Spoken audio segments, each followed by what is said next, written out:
Allah Subhanahu wa taala berfirman, "Wa fis samaa'i rizqukum wa ma tu'adun." Dan di langit terdapat rizki kalian dan apa yang dijanjikan Allah kepada kalian. Dan di langit ada rizki kalian dan apa yang dijanjikan Allah kepada kalian. Ayat ini sangat singkat. Wa fis samaa'i rizqukum wa ma tu'adun. Tapi kalau kita bahas, maka ayat ini sangat luas sekali pembahasannya.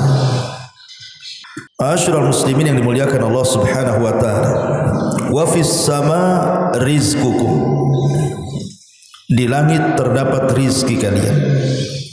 Maksudnya di langit terdapat rizki kalian itu karena memang keberadaan Allah Subhanahu wa taala fis sama, ada dalam ketinggian. Yang memberikan rizki siapa? Allah. Dan Allah itu berada di atas ketinggian. Tetapi Allah Subhanahu wa taala bukan hanya sekedar wa fis samaa'i rizqukum, dan di langit ada rizki kalian, tapi Allah tambah wa ma tu'adun, dan juga ada yang akan dijanjikan kepada kalian. Dari sini kata para ulama, rizki itu ada dua macam. Ada yang disebut rizkun nazil, rizki yang turun dari langit ke bumi. Ada yang disebut dengan rizkun as-sa'id, rizki yang naik dari bumi ke langit. Ma'asyiral muslimin yang dimuliakan Allah Subhanahu wa taala. Berarti di langit itu ada dua pintu. Satu pintu menurunkan rizki dari atas langit ke bumi, dan satu pintu menaikkan rizki dari bumi ke atas langit. Adapun pintu yang pertama, bahwa Allah Subhanahu wa taala menurunkan dari satu pintu rizki dari langit ke bumi, maka rizki yang turun dari atas ke bawah itu ditentukan dengan ajal seseorang. Kalau telah sampai ajalnya, maka berhentilah rizki yang dari atas ke bawah itu. Berarti tinggal masuk ke rizki yang kedua, rizki yang dari bawah ke atas. Apa maksudnya? Rizki yang turun dari atas ke bawah itu artinya rizki yang kita rasakan hari ini. Kita bisa makan, bisa minum, bisa berjalan ke sana kemari, bisa menikmati indahnya langit, luasnya alam semesta, bisa menikmati rumah, pasangan, anak-anak, pekerjaan, dan begitu seterusnya. Inilah rizkun nazil, rizki yang turun, yang Allah turunkan bagi manusia di dunia, dan ini terbatas dengan kematian. Adapun rizkun sa'id, rizki yang naik dari bumi ke langit, itulah yang Allah katakan wa ma tu'adun, dan apa yang dijanjikan kepada kalian berupa surga dan kenikmatan di dalamnya. Ma'asyiral muslimin yang dimuliakan Allah Subhanahu wa taala. Tetapi dari dua rizki ini, mana yang lebih mulia? Tentu yang lebih mulia adalah rizki yang kedua dibandingkan rizki yang pertama. Dan carinya juga lebih mudah rizki yang kedua dibandingkan yang pertama. Ma'asyiral muslimin yang dimuliakan Allah Subhanahu wa taala. Kenapa rizki yang turun tidak lebih mulia dibandingkan rizki yang naik? Karena rizki yang naik itu tidak mungkin diraih kecuali orang-orang yang beriman, orang-orang yang beramal saleh. Tetapi rizki yang turun dari atas ke bawah itu semua Allah beri. Tidak mukmin, tidak kafir, tidak manusia, tidak binatang. Sebagaimana Nabi SAW mengatakan, Innallaha qasama bainakum akhlaqakum kama qasama bainakum arzaqakum. Allah telah membagi di antara kalian akhlak-akhlak kalian sebagaimana Allah juga telah membagi rizki-rizki kalian. Wa innallaha yu'til mala man ahab wa man la yuhib wa la yu'til imana illa man yuhib. Dan Allah telah memberikan harta kepada orang yang dicintainya dan kepada orang yang tidak dicintainya. Tapi Allah memberikan iman tidak diberi kecuali yang dicintainya saja. Faman dhanna bil mali an yunfiqahu wa khafa al aduwa an yujahidahu wa haba al laila an yukabidahu falyukthir min qawli la ilaha illallah wa subhanallah walhamdulillah wallahu akbar. Kata Nabi sallallahu alaihi wasallam, maka barang siapa yang merasa kikir terhadap harta yang akan diinfakkannya atau takut terhadap musuh dalam jihad dan khawatir terhadap malam yang dia hadapi kesulitannya, hendaklah dia memperbanyak ucapan la ilaha illallah subhanallah walhamdulillah wallahu akbar. Lihat hadis ini. Hadis inilah pembeda di antara rizki yang naik dengan rizki yang turun. Kalau rizki yang turun dari langit, semua Allah beri. Tidak mukmin, tidak kafir, tidak manusia, tidak binatang. Allah Subhanahu wa taala memberikan kekayaan kepada Nabi Sulaiman sebagaimana Allah juga memberikan kekayaan kepada Namrud, kepada Firaun. Allah memberikan kekayaan kepada Abu Bakar Siddiq radhiyallahu an. Begitu juga Allah memberikan kekayaan kepada Abu Lahab, Abu Jahal. Manusia bisa makan, binatang juga bisa makan. Manusia punya tempat tinggal, binatang pun sama punya tempat tinggal. Lalu apa bedanya rizki yang turun ke bawah? Kalau seandainya bersyarikat antara kita dengan orang-orang kafir, tidak ada bedanya. Yang membedakan rizki yang turun itu hanya siapa pemegangnya. Kata Nabi, malun salih li rajulin salih. Harta yang baik itu kalau yang megang orang baik. Sebagaimana harta itu jadi jahat kalau yang megang orang jahat. Dari sini Rasul mengatakan bahwa dunia itu dihuni 4 orang. Satu, orang yang diberikan harta dan diberikan pengetahuan. Dengan pengetahuannya dia kelola harta sebaik mungkin, maka dia menjadi orang yang paling tinggi derajatnya di hadapan Allah. Dua, orang yang tidak punya harta tapi punya pengetahuan, tapi dengan pengetahuannya dia ghibtah, dia melamun, kalau aku punya harta seperti dia, aku pun akan melakukan hal yang sama, maka pahalanya sama dengan orang nomor pertama.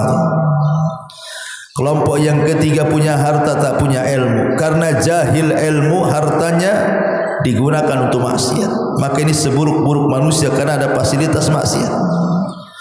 Dan yang terakhir yang apes, sudah enggak punya ilmu, enggak punya harta. Cita-citanya ingin seperti orang ketiga. Kalau punya harta ingin mabuk, ingin zina, ingin ini, ingin itu. Dosanya sama tuh. Antara nomor 4 dengan ketiga. Melamun saja dapat dosa. Ma'asyiral muslimin yang dimuliakan Allah Subhanahu wa taala. Tetapi rizki yang naik dari bumi ke langit itu rizki yang terbaik. Karena rizki ini adalah mala ainun ra'at wala udhunun sami'at wala khatara ala qalbi bashar. Tidak pernah dilihat mata, didengar telinga, terlintas pun tidak saking nikmatnya. Dari sini kita tahu bahwa rizki terbagi dua. Ada yang maktu, ada yang ghairu maktu. Ada yang terputus dan ada yang abadi. Adapun rizki yang terputus itulah rizki yang nazil, yang turun dari langit ke bumi. Itu rizki yang terputus. Ada waktunya. Sehebat apapun anda pasti satu kali mengalami kelemahan. Sekaya apapun anda pasti ditinggalkan kekayaan atau anda yang meninggalkan kekayaan. secongkak apapun anda, pasti ada namanya sakaratul maut. Lalu apa kesombongan dihadapkan dengan sakaratul maut? Ada guna. Itulah rizki yang maktub. Rizki yang seperti ini ada batasnya. Dunia ini loh ada batasnya. Makanya ada istilah para ulama, al-malu haqiqatul mali at-tajmi' wa tafriq. Hakikat harta itu hanya dikumpul, habis itu ditinggalkan. Betapa banyak orang-orang yang kaya, dari kecil dia cari kekayaan sampai besar, sampai tua dia kaya raya, sudah kaya mati dia. Mati. Mobilnya ketimpuk apa tuh? Kontainer, mati. Ya. Kaya dia, mati. Lalu apa kekayaannya? Cemana dia menikmati kekayaannya kalau ketimpuk kontainer itu? Yang menikmati kekayaannya ahli waris lah jadinya. Lalu apa gunanya lelah letih dari muda sampai tua dia cari harta kalau ujung-ujungnya orang lain yang menikmati? Itulah hakikat harta, dikumpul, habis itu ditinggal. Makanya Rasul mengatakan mali walid dunya, apalah artinya aku dengan dunia? Ma akalta fa afnaita wa ma labista fa ablaita wa ma tasaddaqta fa abqaita. Apa yang kau makan habis. Apa yang kita makan itu habis, ikhwan. Di depan kita ada 100 lauk pauk. Yang satu rendang, yang satu gulai, yang satu asam pedas, yang satu tom yam, macam-macam. Perbedaan rasa itu hanya di lidah saja. Kalau sudah masuk perut kemudian keluar sama warnanya. Itulah artinya yang kau makan itu pasti habis. Apapun makanannya, yang membedakan itu hanya rasa di lidah saja. Kalau sudah lewat tenggorokan itu semua sama, hasilnya pun sama. Semua jadi kotoran. Kemudian Rasul mengatakan wa malabista fa ablaita, apapun yang kau pakai pasti usang. Coba antum ambil pakaian antum ketika antum usia 1 bulan, pakai sekarang, apa enggak jadi topeng monyet? Mana muat lagi, paling muat di jempol satu saja. Nah, itu usang namanya, enggak mungkin dipakai lagi. Tetapi kata Rasul, wa mata saddaqta fa abqaita, yang kau sedekahkan rupanya itu pula yang dibawa mati. Makanya kalau orang mengantarkan jenazah ke kuburan itu, kalau orang mati kemudian diantar jenazah ke kuburan, yang pertama kali meninggalkan orang yang mati itu siapa dulu? Hartanya dulu. Baru setelah itu keluarganya. Hartanya meninggalkan dia. Kemudian dia masihlah diiringi keluarganya sampai kuburan.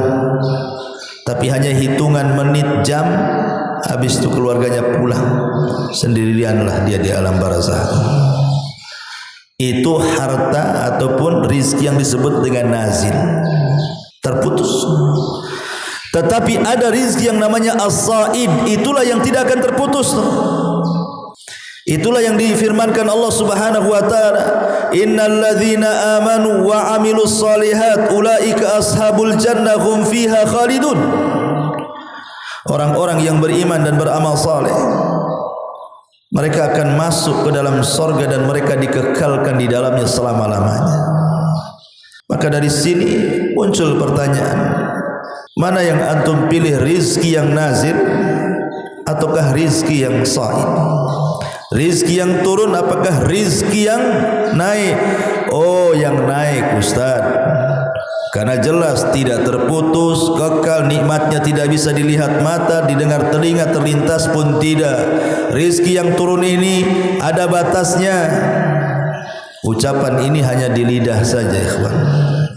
Karena kenyataannya orang lebih memilih rizki yang turun dibandingkan rizki yang naik. Kenapa coba? Kenapa orang lebih memilih rizki yang turun dibandingkan yang naik? Karena ketika Allah menyebutkan dunia dan akhirat itu, Allah sebut dunia dulu baru akhirat.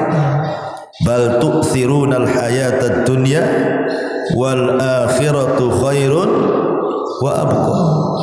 Bahkan kalian mendahulukan kehidupan dunia, padahal akhirat itu lebih kekal dengan lebih baik.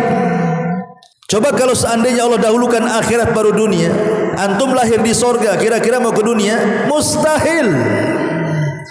Orang kalau lahir di sorga gak kepikiran dunia itu. Ngapain ke dunia? Sudah enak-enak di sorga. Makanya Nabi Musa protes sama Adam, Dam, gara-gara kau makan buah larangan lah kami ke dunia ini. Coba kau tak makan buah larangan gitu. Senanglah kami di sorga, kata Nabi Musa. Artinya karena dunia didahulukan, akhirat diakhirkan, itulah akhirnya kita mementingkan dunia dibandingkan akhirat. Coba kalau akhirat didahulukan, tidak ada orang mau ke dunia. Masalahnya kita tidak lahir di sorga, kita lahir di dunia ini. Kemudian habis itu ditampakkan pula kenikmatan dunia. Kemudian didongengkan pula kehidupan akhirat seolah-olah iya atau tidak, percaya atau tidak, betul atau tidak. Seperti itu. Makanya seorang sahabat namanya Handalah, dia mengatakan kepada Abu Bakar, ya Abu Bakar, apa saya ini munafik? Kenapa? Kalau saya ini hadir di majlis taklim Nabi, Nabi cerita sorga, rasanya sorga ada di mata. Nabi cerita neraka, rasanya neraka ada di mata, katanya. Tapi kalau sudah pulang sibuk dengan keluarga, perasaan sorga neraka itu dongeng saja. Sibuk dengan dunia. Itu sahabat itu. Bagaimana pula kita? Makanya walaupun ustad ini seorang dai, seorang ustad ini sampai berbusaklah tulisannya, terus berdalil dengan kehidupan akhirat, tetap saja manusia itu memilih dunia. Makanya kata para ulama, kalaulah manusia mencintai akhirat seperti mencintai dunia, tidak ada orang masuk neraka. Tidak ada orang masuk neraka. Kalau orang mencintai akhirat seperti kita mencintai dunia, tutup neraka. Semua orang masuk surga. Tapi rupanya orang mencintai dunia melebihi mencintai akhiratnya. Bal tu'thirunal hayatad dunya wa innahu lihubbil khairi lasyadid. Manusia itu kepada harta syadid, teramat sangat cinta. Makanya ma'asyiral muslimin, kalau orang di dunia ini lebih mementingkan kehidupan akhirat, dunia tetap jalan, tapi dunia hanya sampai di tangan saja, tidak sampai ke hati. Hatinya tetap diberikan kepada Allah. Maka siapa yang kepentingannya hanya Allah, hanya rizki yang naik, bukan rizki yang turun, maka dia akan diberikan kekayaan oleh Allah Azza wa Jalla.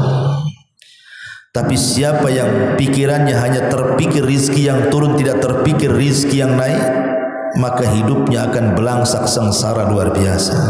Rasul mengatakan, man kanatid dunya hammah, barang siapa yang tujuan hidupnya adalah dunia, farraqallahu alaihi amrah wa ja'ala faqrahu baina ainaihi, maka Allah akan mencerai-beraikan urusannya, menjadikan kefakiran di kedua pelupuk matanya.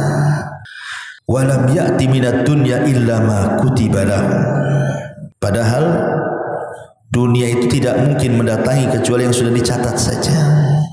Kalau dunia yang mendatangi kita itu akan datang sesuai dengan yang dicatat, lalu apa gunanya kita mementingkan dunia? Karena orang itu walaupun berpikir atau tidak terpikir soal dunia, dunia itu pasti akan datang seperti ajal datang kepada kita. Karena Allah tidak mungkin menyempurnakan, tidak mungkin mewafatkan seorang hamba sampai menyempurnakan rizkinya. Imam Syafi'i pernah berdebat dengan Imam Malik. Kata Imam Malik, rizki itu akan datang dengan sendirinya tanpa bekerja. Kata Imam Syafi'i, oh tidak, rizki itu akan datang dengan bekerja. Berangkat Imam Syafi'i. Di tengah jalan ketemulah ada orang yang bawa barang. Dibantu sama Imam Syafi'i, sini tuan saya bantu barangmu saya angkat. Akhirnya Imam Syafi'i mengangkat barang jadi kuli bangun, kuli angkat. Setelah jadi kuli angkat, dikasihlah kemudian beberapa tamar, kresek tamar ini. Kata Imam Syafi'i, itu kan apa aku bilang, katanya, aku kalau tidak ngangkat barang ini nggak dapat mungkin tamar ini. Berarti tamar ini rizki, berarti rizki itu dicari dengan kerja. Apa ini Imam Malik ini, katanya. Pulang dia ingin kasih tahu Imam Malik. Kemudian kata Imam Syafi'i, ini saya kasih kamu separuh, saya akan bawa pulang separuh. Kata Imam Malik, tuh kan tanpa bekerja pun aku dapat tamar, katanya. Jadi siapa yang benar? Dua-duanya benar. Karena ada rizki yang dicari, ada rizki yang datang sendiri kan. Kemarin masa corona nggak ada orang mati gemuk-gemukan tuh, tapi ngeluh di Facebook soal kerja, soal ini, soal itu di rumah. Tapi makan juga. Orang itu tidak mungkin diwafatkan sampai disempurnakan rizkinya. Ketika kita brojol saja bayi itu, dia sudah dicatat rizki dalam perut ibunya. Lalu kenapa kemudian ada sebagian orang yang khawatir sehingga membunuh bayi mereka? Pada Allah mengatakan, la taqtulu auladakum min imlakin nahnu narzuqukum wa iyyahum. Jangan kau bunuh anak-anakmu karena takut kemiskinan. Kami loh yang kasih rezeki kalian dan mereka. Kenapa sibuk? Rizki itu sudah ditentukan. Walam ya'tihi minad dunya illa ma kutiba lahu. Dunia itu tidak mungkin datang kecuali yang sudah dicatat saja. Lalu apa gunanya merampok? Lalu apa gunanya maling? Lalu apa gunanya korupsi? Lalu apa gunanya mengambil hak orang? Kalau sudah dicatat. Berbuat jahat itu tidak menambah rizki, sebagaimana infak juga tidak mengurangi rizki. Tapi lihat bagaimana kata Rasul, wa man kanatil akhiratu niyatahu, barang siapa yang akhirat menjadi tujuan hidupnya, jama'allahu amrahu, maka Allah akan mengumpulkan semua perkaranya. Wa ja'ala ghinahu fi qalbi, Allah jadikan kekayaan dalam hatinya. Wa atathu dunya wa hiya raghibah, dunia akan datang padahal dia tidak suka dengan dunia itu. Artinya bahwa kekayaan itu, hakikat kekayaan itu adalah ghina qalbi, kekayaan hati.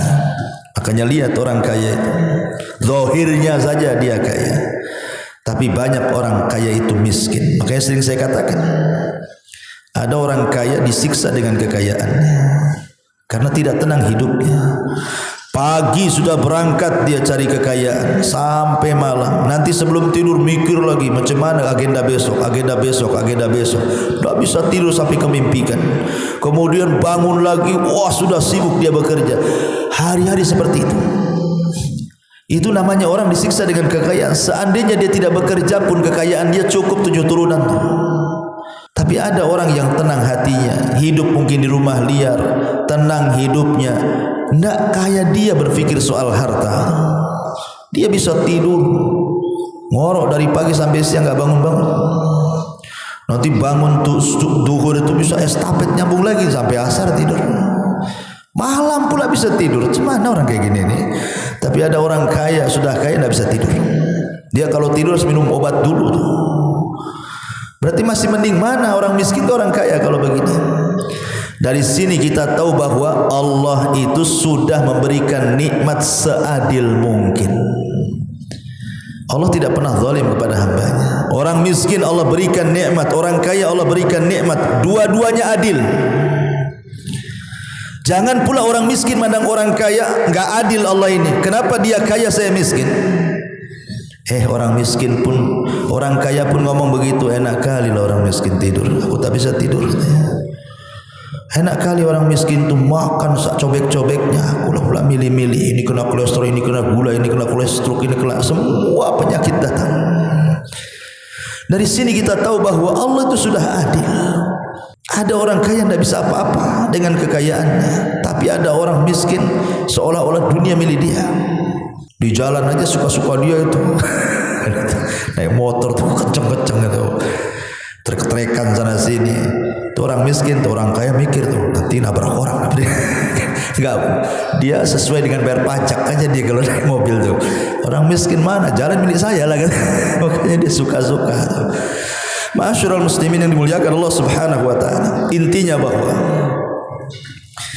rizki ada dua, rizki yang turun dan rizki yang naik. Rizki yang turun dibatasi dengan ajal, tapi rizki yang naik tidak dibatasi dan akan selama-lamanya. Rizki yang turun terputus, tapi rizki yang naik tidak terputus. Dan rizki yang turun ada dua macam, ada hissi, ada maknawi. Ada yang berupa bisa dilihat, bisa diraba, bisa dipeluk, bisa dicium, itulah dunia. Ada yang tidak bisa diraba, itulah iman, itulah ilmu, itulah amal saleh. Dan itulah rizki terbaik di dunia untuk bekal rizki kita di akhirat. Tetapi banyak orang yang tidak yakin dengan rizki akhirat, sehingga memilih rizki yang di dunia. Pada Allah mengatakan bal tu'thirunal hayatad dunya wal akhiratu khairun wa abqa. Padahal akhirat lebih kekal dan lebih baik. Ummul mukminin Aisyah radhiyallahu anha, saat tuanya kan buta Aisyah itu. Sebab kebutaan Aisyah itu karena melihat Jibril. Jadi Aisyah ketika buta di akhir hayatnya itu, dia mengatakan kepada khodimnya, pembantunya, ada enggak barang yang berharga di rumahku ini? Kata pembantunya, ada. Ambilkan, kau sedekahkan kepada si fulan. Ada lagi, ada. Ambilkan, kau sedekahkan kepada si fulan. Ada lagi, ada. Sampai ludes, tidak ada barang berharga di rumah Ummul Mukminin Aisyah radhiyallahu anha. Kata pembantunya, wahai Ummul Mukminin, kalau semua diinfakkan, apa yang kau sisakan di rumahmu ini? Maka Ummul Mukminin mengatakan, jangan pernah sisakan untuk akhirat. Wal akhiratu khairun laka minal ula. Akhirat itu lebih baik daripada dunia. Maka selang beberapa waktu setelah hartanya habis, Ummul Mukminin meninggal dunia, meninggal di atas kebiasaan sedekah. Begitulah para ulama salaf mengajarkan kepada kita bahwa ada kehidupan yang jauh lebih kekal dibandingkan kehidupan dunia. Tapi itu pula yang tidak pernah dikejar manusia. Manusia menganggap itu hanya dongeng belaka, padahal sesungguhnya itulah hakikat yang sebenarnya. Makanya 13 tahun Rasul berdakwah di kota Mekah itu hanya menjelaskan soal keimanan dengan hari akhir ini, bahwa di sana ada azab kubur, ada sorga, ada neraka, ada perjalanan, dan begitu seterusnya. Tapi orang-orang musyrik tidak pernah mengakuinya, dan mereka mengatakan, kami ini hidup dan mati hanya waktu yang menentukan, katanya. Wa manuhlikuna illa dahr, kami tidak binasa kecuali waktu yang membinasakan. Itu orang-orang yang tidak percaya dengan adanya Tuhan. Tapi kita yang percaya adanya Tuhan harusnya lebih yakin bahwa ada kehidupan setelah kematian.